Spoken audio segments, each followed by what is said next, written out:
우리나라에서 문신행위가 지금 합법입니까? 불법입니까? 네, 불법으로 알고 있습니다. 불법이죠. 네. 법에 의해서 명확하게 불법이 됐다기보다는 이 문신행위를 의료행위로 본 대법원 판례를 근거로 해서 지금 처벌하고 있습니다. 알고 계십니까? 아, 그건 몰랐습니다. 그건 모르시고 계십니까? 이게 일본하고 똑같은 케이스입니다.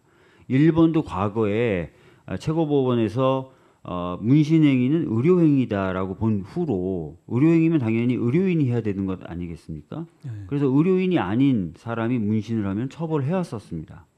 그러다가 이게 한 2년 전쯤에 일본에서는 판례가 변경됩니다. 그래서 문신 행위를 더 이상 의료 행위로 보기가 어렵다, 볼 수 없다라는 판례 변경을 합니다. 이 내용도 그럼 모르셨겠네요? 네, 몰랐습니다. 모르셨습니까?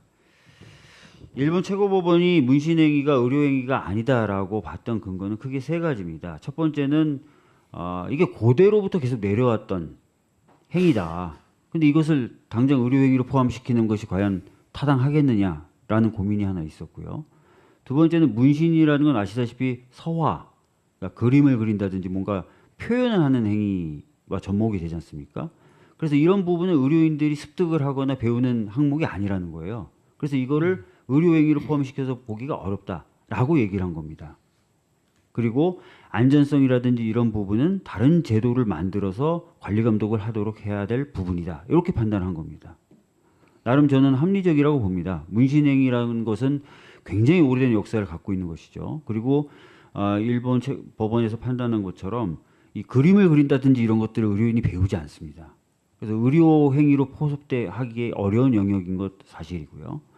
그리고 사실 안전관리라든지 이런 부분에 있어서는 별도의 제도, 여러 가지 보건이라든지 위생제도는 별도의 제도로 만들어서 관리하는 것이 세계 각국의 사례들이기 때문에 이런 식으로 좀 제도가 변화돼야 된다고 생각합니다.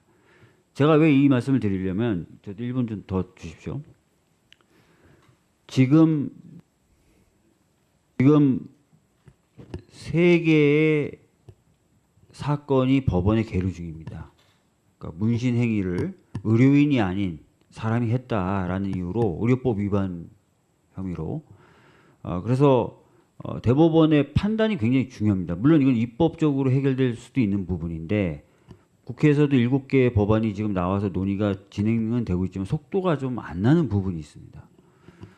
일본마저 판례를 변경함으로써 현재 OECD에서 그러면 문신을 의료행위로 보고 그래서 의료인이 아닌 사람이 하는 문신행위를 처벌하는 나라는 이제 우리나라밖에 안 남았습니다. 뭔가 이게 개선이 필요하다고 생각하고요.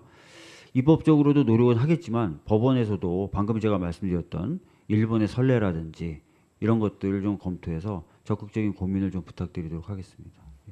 네, 위원님 말씀하신 대로 여론도 상당히 그런 여론도 있는 것으로 알고 있습니다. 네, 유념하겠습니다. 네, 이상입니다.